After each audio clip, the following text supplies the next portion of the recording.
warahmatullahi wabarakatuh. Okey, kita teruskan PDPR.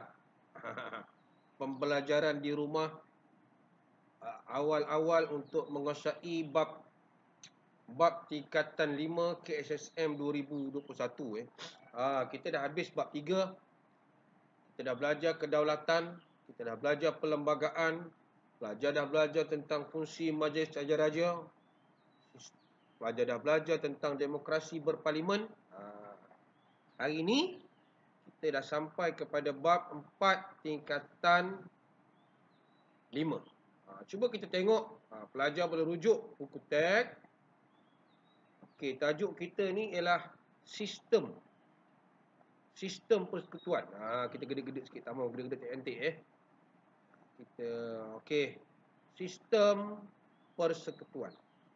Okey, persekutuan ni untuk pelajar yang baru dengar persekutuan ni macam kita inilah wilayah persekutuan, persekutuan Putrajaya. Dia Malaysia ni sebuah negara persekutuan. Maksudnya apa itu persekutuan? Kita kena tahu. Okey. Persekutuan negara kita punya latar belakang sejarah yang tersendiri. Good, kita nampak. Persekutuan ni semua negeri ni kita satukan. Satukan. Dulu kita ada negeri Melayu Bersekutu, negeri Melayu Tidak Bersekutu, negeri Selat. Jadi ini dia menunjukkan bahawa dia mesti ada kerjasama antara kerajaan persekutuan macam sekarang Kuala Lumpur dengan kerajaan negeri. Bila adanya kerjasama ini, ini nilai ni kita dapat ni. Dia memberi manfaat kepada rakyat dan pembangunan negara. Jadi itu kita tengok awal sinopsis yang kita akan belajar nanti dalam bab ini. Kita akan belajar tentang ada penyelarasan antara kerajaan persekutuan dan kerajaan negeri. Kita tengok juga manfaat dan sebagainya. Baik. Ada 5 SP yang kita akan belajar. 4 SP yang kita akan belajar. Latar belakang, kuasa. Ni kita akan belajar tentang pembagian kuasa, kerjasama dan 4 ni kebatlah, faktor. Okey. Pada hari ini, nampak kita akan belajar tentang latar belakang. Kita akan tengok ni yang pertama ni, kemahiran pemikiran, memahami kronologi. Okey. Apa kita akan belajar ni? Latar belakang kerajaan persekutuan. Nama pun latar belakang, macam biodata lah. Okey. Kalau kita tengok di sini pelajar, awal-awal cikgu nak guna warna yang cantik sikit lah. Warna biru tua ni. Okey. Malaysia ni ialah sebuah negara. Malaysia sebuah negara yang mengamalkan sistem persekutuan. Ini. Besarkan sikit, bagi jelas. Cikgu dah terang kata apa maksud persekutuan? Ini soalan yang mungkin ada. Apa maksud? Persekutuan ini ialah penyatuan beberapa, cikgu nak guna warna lain. Penyatuan beberapa buah negeri membentuk sebuah negara bersekutu. Ini. Jadi itu sebab kita nampak di sini adanya kerajaan pusat, adanya kerajaan negeri, dan adanya kuasa tertentu. Di sini mungkin akan disoal, apakah maksud kerajaan persekutuan?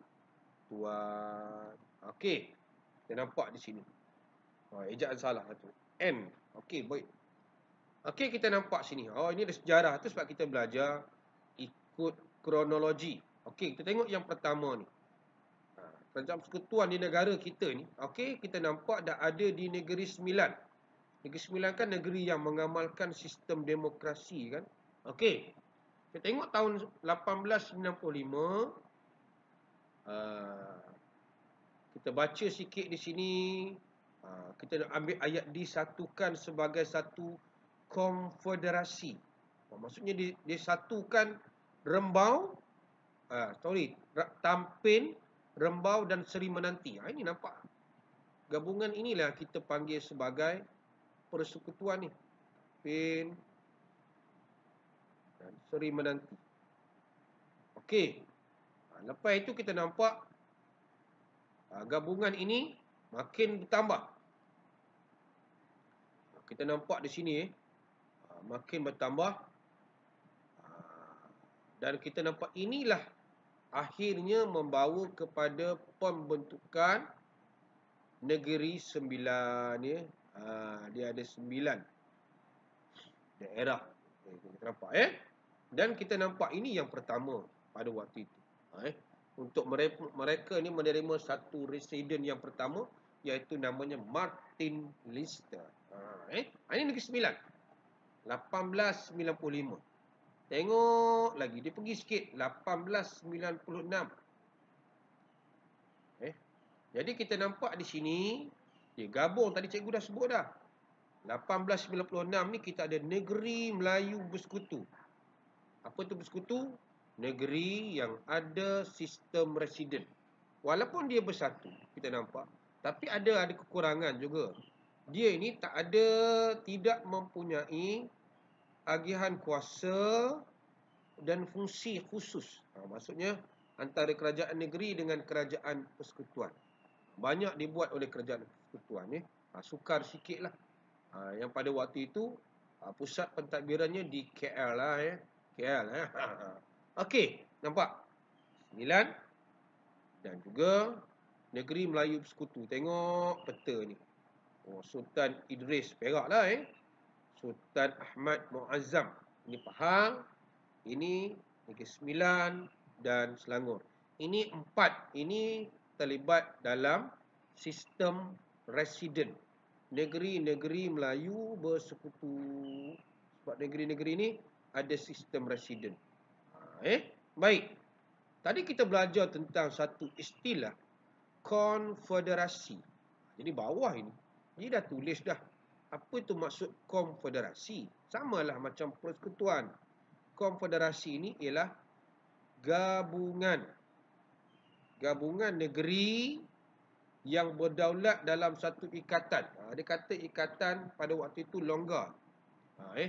Tapi longgar pun kita nampak dia bersatu dalam satu sistem pemerintahan yang tersendiri lah. Itu konfederasi. Konfederasi Asia.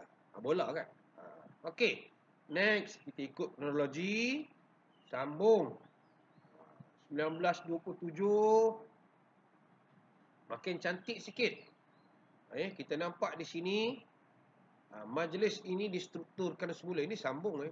Dia sambung daripada yang ini. Nampak anak panah ni kan. Okey. Kita nampak Raja-Raja Melayu bergambar dalam persusulan Majlis Mesyuarat Persekutuan. Nampaknya makin cantik sikit lah. Untuk apa? Dia tak ada kerja lain pada waktu itu. Dia nak mengukuhkan kedudukan British. Sebab ini belum berlaku Perang Dunia Kedua.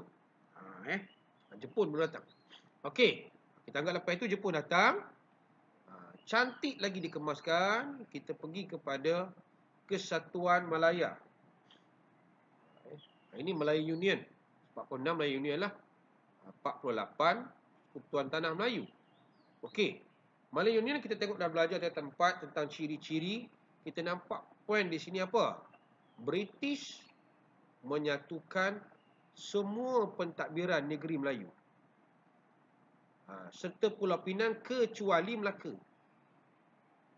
Melaka ni di bawah satu pemerintahan tersendiri. Itu kita nampak. Kita nampak conclusionnya, apa kesimpulan di situ. Apa yang British buat ni, bawah ni dah ada. Ini membayangkan pembentukan sebuah kerajaan pusat. Waktu itu Gubernur British lah. Okey. Namun begitu kita tengok, sama juga kita belajar, pembentukan ini gagal. Kenapa gagal? Sebab ditentang oleh bukan saja rakyat, juga ditentang oleh raja atas sikap Sir Harold MacMichael itu sendiri yang menggunakan tipu helah. Kita ulang kaji ni. Okey.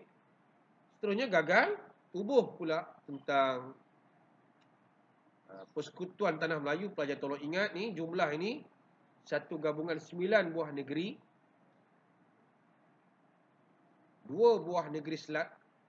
Kita panggil sebagai Persekutuan Tanah Melayu. Tadi kita panggil Kesatuan Malaya. Ini ada beza Saya letak sini supaya korang nampak. Oh, ini Kesatuan Malaya. Ini Persekutuan Tanah Melayu. Di sini kita nampak Persekutuan Tanah Melayu ni diterima sedikit oleh rakyat dan raja. Dan kita nampak dalam sistem Persekutuan Tanah Melayu ini sudah wujud satu pembahagian kuasa yang lebih baiklah berbanding tahun-tahun sebelum ini. Yang ini Majlis Mesyuarat, Melayu Union dan sebagainya. Nampak? Bermula era moden amalan persekutuan di negara kita. Sebab apa? Dia ada pembahagian kuasa. Di peringkat persekutuan dan negeri. Kita nampak. Di mana kita nampak raja-raja bawah tu dia memerintah negeri mengikut perlembagaan negeri masing-masing. Okey. 1, 2, kita dah habis 2 ni. 1, 2, 3, 4, 5, 6. Sambung lepas merdeka pula. Lepas merdeka tadi kita dah ada Persekutuan Tanah Melayu. Yang ini Persekutuan Tanah Melayu yang merdeka. Okey, di sini apa yang kita nampak? Kita dah merdeka. Kita dah ada sistem pentadbiran yang agak licin. Kita sudah ada Perdana Menteri. Kita sudah ada jawatan yang di-Pertuan Agong. Hebat Kita dah ada pilihan raya, bermaksud kita ada sistem demokrasi berparlimen. Di sini nampak dia semakin mantap. Dan kemantapan ini, dia lebih hebat. Ini ialah pembentukan Malaysia lah. Ini pembentukan Malaysia.